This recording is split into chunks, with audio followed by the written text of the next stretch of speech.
Assalamualaikum warahmatullahi wabarakatuh dan salam sejahtera.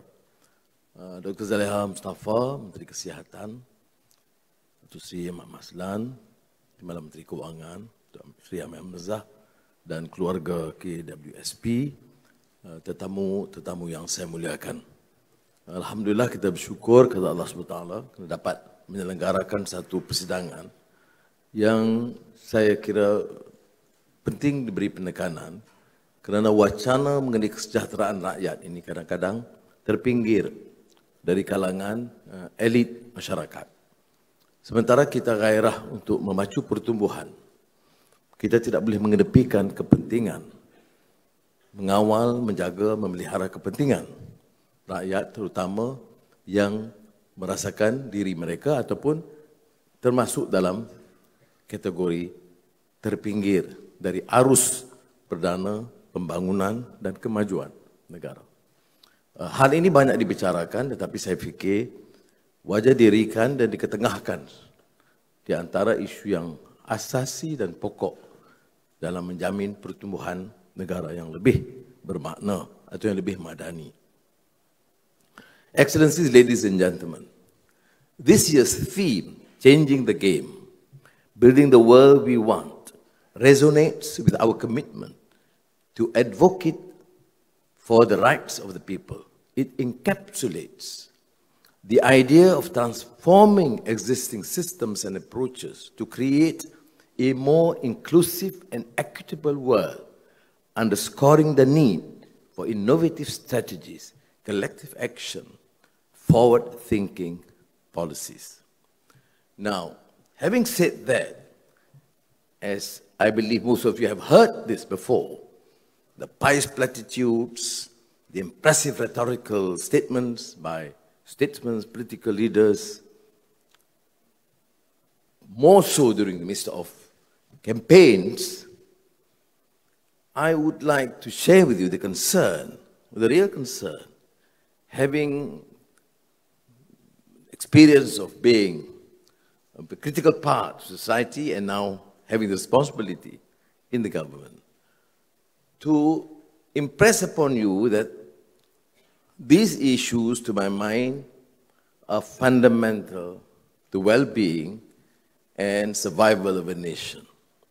We talk about post-normal times. We have seen calamities due to COVID, climatic change, migrants, civil wars, and the question is, what have we learned? Post-normal times means events and challenges erupted in unprecedented and surprising manner at times, and beyond the comprehension of mankind. It is spontaneous because the element of spontaneity happening and having to deal with problems all at the same time. We have civil wars, we have nuclear threat, we have climate challenge, we have massive migration, we have abject poverty, we have poor governance, rampant corruption, all at the same time. Simultaneity.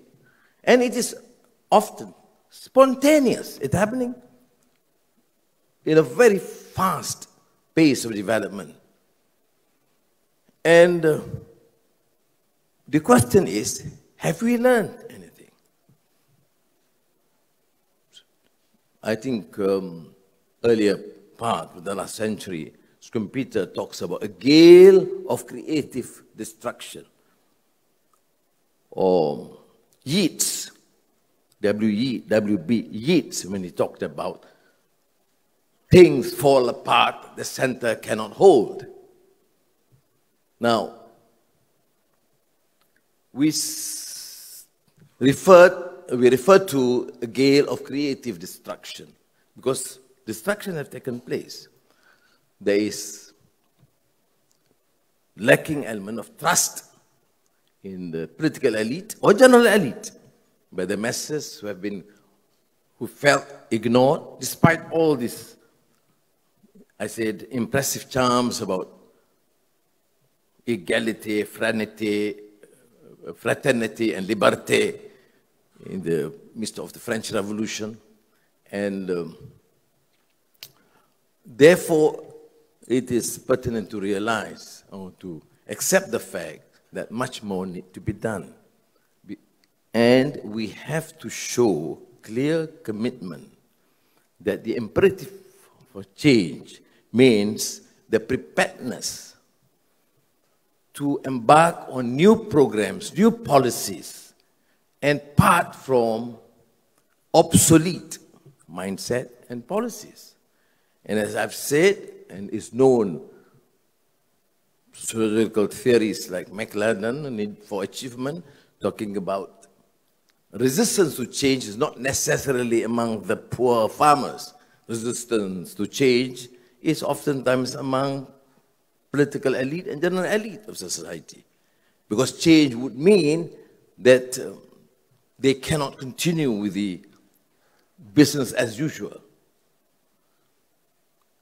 So it is therefore challenging for us to continue this debate, to continue this discourse, to ensure that there is a clear attempt to embark on a new policy that would really showcase that whilst we are dealing with post-normal times, with digital technology, AI, etc., we would also deal with basic issues of the legitimacy in governance, issue of trust, amanah, issue of compassion, ihsan and rahmah, that is often ignored or misplaced in our societies. Now, what is relevant to the discourse on social well-being is precisely because we have not put enough emphasis on this need to shift our policies to make sure that there is meaning, there is real significance in this change. The imperative of change is accepted. The paradigm shifts have been talked about for decades. But is there really a paradigm shift? Is there really a significant change of policy and direction? Is there a real commitment among our political and general elite? They want to change course. That's why I think in this 7 months, I've been clearly committed to be serious, consistent, and tough on the issue of good governance and ridding this country of the scourge of corruption and abuse of power. It's not necessarily an easy thing. It's a major challenge. Why do I start while dealing with the issue of social well-being and poverty eradication and caring for those who has been often marginalized with the issue of governance? Because most countries, most societies, including Malaysia, has abundant resources and blessed with a very capable workforce. But we are now riddled with massive problems of $1.5 trillion ringgit of debt, of 5.6% of deficit, and a systemic corruption. Unless we are able to deal with these issues effectively and rid this country of this endemic corruption and abuse of power, we will not be able to effectively deal with the issues of social well-being. That's precisely the reason why I decide to ignore my speech, my prepared speech, and deal with issues which I think is relevant and sometimes would take an additional effort and courage to deal with the subject. Because, as I have alluded to earlier, it's not necessarily an easy or popular thing to do. Those who have been used to amassing wealth by the billions will not sit idle. They will consider this a threat to their survival and a challenge to the system. And they will do everything possible, using their funds and their influence and their media to scuttle this process.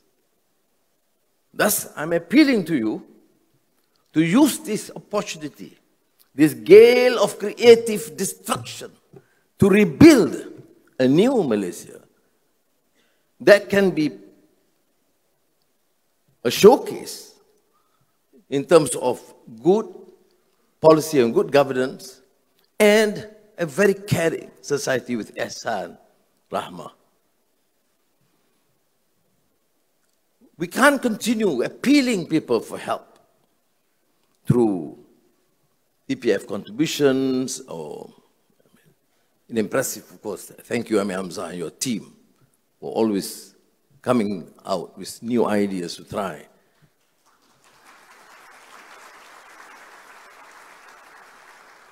I certainly have to express my appreciation and confidence in them. But what I'm trying to suggest is must be a total commitment of thinking element in our society. And this commitment is to make sure that leaders must be held responsible in what they do, and the system would not and should never allow these excesses and rampant corruption to continue. Which means we have to strengthen institutions of governance. We have to stop this scourge, not only of corruption, but of racism and religious bigotry. We have to create an atmosphere of freedom and awareness what entails good governance and good policies. And must be embedded like what we attempt to do in the Madani concept, that while the fundamental economic progress through investments and investment policies, foreign direct investments and domestic investments is important, we cannot, again, neglect the issues affecting the vast majority of our people, be it the urban poor, or rural poverty. This is essentially my appeal to you, because I see this discourse as something very pertinent and in a way not that vibrant generally among our elites. So for those scholars and academicians that have been consistent and committed in this discourse, you must try your best to make sure that this captive audience be fully charged with a new sense of commitment for, of course, economic progress, but societal well-being at the same time. And I am an optimist. I'm not giving a scenario that is terribly hopeless. I'm here, and I believe my team has given this commitment that we will not stop in our attempt to change the course of this nation, to make sure that the ills, the endemic corruption, the feeling that once one become a prime minister or finance minister in particular, there's an opportunity to enrich himself or herself, the family and the cronies. This must end, and it must end now. And if that, we are successful in achieving that, then I believe the policies have got to be adjusted accordingly, that economic policies, economic growth, whilst remaining fundamental, it must go in tandem with societal growth and well-being, which means access to quality education for all, medical health facilities for all, and certainly housing and the other facilities to protect the society at large. Is this essentially a dream, or is it possible in our society? If you look at the recent progress of this nation as an example, there's abundant resources. In all honesty, I must admit that we had the opportunity. We are blessed, as I said, with revenue coming to hundreds of billions of dollars. And there's no reason whatsoever, no defense to suggest that we still have to tolerate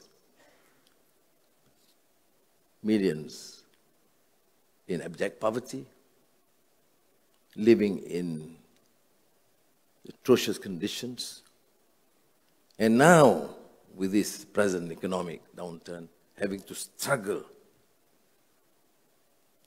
to protect the society, our society, men, women, urban or rural, from hardship of just living as a decent family with. So I certainly want to congratulate EPF and all these donors who have made this conference a success. And thank the scholars. Some of them are very pronounced and well-known scholars, and those participating online from other countries. But I come with a passion. I speak with a passion of what I strongly believe in, and want to impress upon you that we are here to stay and stay the course. And may Allah protect us and support our endeavors. Terima kasih. Wassalamualaikum warahmatullahi wabarakatuh.